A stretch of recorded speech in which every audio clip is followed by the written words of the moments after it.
소율이 문답 41문. 어디에 이 도덕법이 요약 설명되었나요?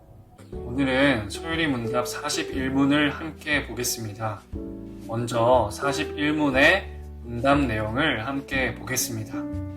어디에 이 도덕법이 요약 설명되었나요? 도덕법은 10계명 안에 요약 설명되었습니다. 도덕의 법칙은 하나님께서 우리에게 요구하시는 삶의 표준으로 우리는 그것을 기억하며 하나님을 섬겨야 합니다.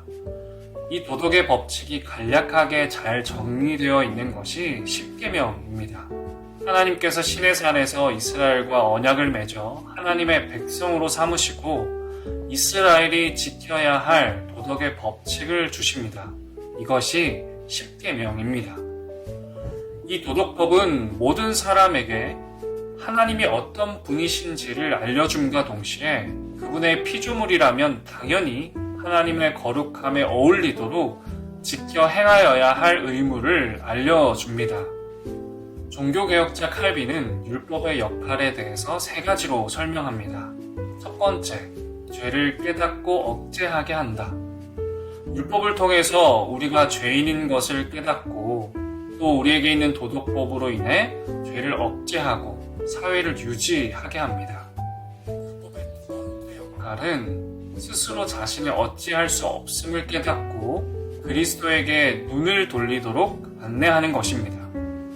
율법은 우리가 하나님의 거룩함에 얼마나 어울리지 않는 상태인가를 깨닫고 그 의무들을 지키는 데는 또 얼마나 무능한지를 보게 하며 자신의 마음과 생활과 언행의 모든 더러운 죄악을 분명하게 보게 하는 역할을 합니다.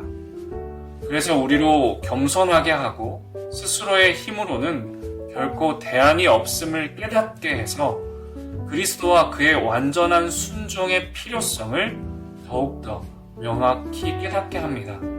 율법의 세 번째 역할은 하나님의 백성이 지켜야 할 삶의 규범으로서의 역할입니다. 우리는 율법을 통해서 하나님께서 원하시는 삶의 모습을 확인하고 하나님을 섬겨가게 됩니다. 대열이 문답 97문답은 도덕법이 특별히 그리스도와 연합된 성도들에게 다음과 같은 역할을 한다고 설명합니다. To show, 보여준다. 그리스도와 얼마나 밀접한 관계가 있는지. To provoke, 자극한다, 일으킨다. 우리가 얼마나 감사해야 하는지를. To express, 제시한다. 내가 생활 규범으로 따라야 할 바를. 사랑하는 여러분, 계명을 지킨다는 것은 무엇일까요?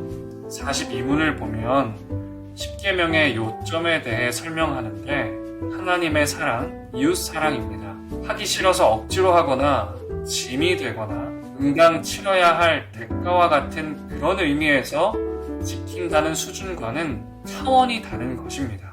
사랑해서 지키는 것이죠.